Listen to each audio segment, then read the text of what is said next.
The nurse didn't mean to sound unkind. Her voice was neutral, professional, the way people speak when they ask the same question 100 times a day. Still, when she looked at me and said, "So is someone coming to pick you up after your surgery?" my chest tightened. For a second, I couldn't answer. I stared at the floor, at the thin blue socks on my feet, at the faint crack running along the tile. I swallowed hard and finally whispered, "No, my family isn't coming. I don't have a ride." Her eyebrows lifted before she could stop them. The orderly behind her suddenly became very busy rearranging supplies. I felt my face burn with embarrassment. In that moment, I wanted to disappear. I wanted to explain myself, to justify why no one was coming, to somehow make it sound less pathetic. But I didn't. I just lay there, silent, feeling smaller than I ever had. What none of them knew was that someone did come for me, just not the people everyone assumes will. My name is Emma. I'm 28 years old. Most people would describe me as calm, dependable, and quiet. I'm the woman who always has extra tissues, spare pens, and art supplies tucked into her bag. I teach kindergarten at a small local elementary school. If a child is crying because their crayon broke or their mom is running late, I'm the one staff members call. I stay after school without complaint. I organize bake sales. I volunteer for extra duties. At work, people trust me. At home, my family barely notices me. I have a sister, Jessica, who has always been the star. Everything about her sparkles, her career, her social life, her confidence. Then there's my brother, Mike, the golden boy. Loud laugh, natural charm, everyone's favorite. Family gatherings revolve around their achievements, their plans, their needs. And then there's me. In my family, I'm the backup daughter, the one who fills in when something goes wrong, the one who keeps things calm during a crisis, the one who doesn't ask for much because everyone assumes I'll just handle it. And for years, I did. Until I couldn't anymore. It started with headaches. At first, I brushed them off. Stress, lack of sleep, too much screen time. But they kept getting worse. Sometimes the room would spin. Sometimes colors would blur. There were days I had to sit down in the middle of class and pretend I dropped something just so the kids wouldn't see me dizzy. When my doctor ordered an MRI, I wasn't overly worried. I thought they'd tell me to drink more water or cut back on caffeine. Instead, the doctor sat down across from me, his face serious but gentle. "You have a benign tumor," he said. "It's pressing on your brain. We need to remove it soon." The word brain echoed in my head. Surgery, anesthesia, risks, recovery. I was terrified, but I told myself, this is it. This is when my family will step up. Surely brain surgery was serious enough to matter. 3 days before my operation, I called my mom while standing in the snack aisle at the grocery store. I held a bag of chips in my hand, but I wasn't really there. "Mom," I said carefully, "you're still okay to drive me home after surgery, right?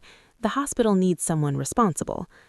There was a pause, then she sighed. "Well, Jessica has a yoga retreat that weekend, and Mike has a golf tournament he's preparing for. We'll just have to see." I squeezed the bag so tightly it crinkled loudly. "Mom, it's brain surgery. I can't take a ride share. They won't allow it." "Oh, honey, don't get so worked up," she replied. "It's not open heart surgery." Before I could respond, my dad took the phone. "What's the big deal, Emma? It's routine. Just call an Uber. Use your teacher discount or something." "I can't," I said, my voice shaking. "Hospital policy. Someone has to be there." He sighed, annoyed. "You're not a child. We all have plans. You'll figure it out. You always do." That sentence broke something in me. Later that day, the surgical coordinator called. "Emma," she said gently, "do you have a ride confirmed?" I hesitated. "Not yet." There was a long pause. "You really need someone," she said softly. I promised I'd find someone. After hanging up, I sat in my car and cried until my head hurt worse before. Meanwhile, my family group chat was buzzing. Jessica posted photos from fancy dinners. Mike bragged about his latest golf score. I typed, "Surgery is Friday." Watch the message appear and then disappear beneath new conversations about holiday plans. No response. At a family dinner earlier that week, I tried one last time. "I'm really scared," I admitted. "I've never been under anesthesia that long." My uncle laughed. "Emma just wants attention. It's just a little brain thing, right?" The table chuckled. My mom smiled weakly. I stared at my plate and swallowed my tears with cold spaghetti. By the night before surgery, I'd run out of options. Friends were busy, old classmates had commitments. I even questioned if I was being too needy, too much trouble. But then, something clicked. My family had never noticed the life I built outside of them. At school, teachers notice everything. We cover for each other. We share lunches. We show up. When my principal, Mrs. Rodriguez, learned about my headaches, she checked on me every afternoon. A coworker slipped me a note that read, "You're not alone." The night before surgery, my phone rang. "Emma," Mrs. Rodriguez said firmly, "I hear you don't have a ride. That's not happening. Sarah and I will be there at 6 a.m. I burst into tears. "I don't want to be a burden." She cut me off. "Stop. This is what family does." The next morning, they were at my door. Coffee, snacks, calm smiles. At the hospital, they held my hand and promised they'd be there when I woke up. And they were. When I opened my eyes after surgery, groggy and aching, Mrs. Rodriguez was there, smiling softly. "You did it." Later, the nurse returned with her clipboard. "So, is anyone coming to get you?" Mrs. Rodriguez smiled. "We're right here." That's when my phone buzzed. A text from my mom. How'd it go? No apology, no regret. At home, my coworkers took turns checking in on me.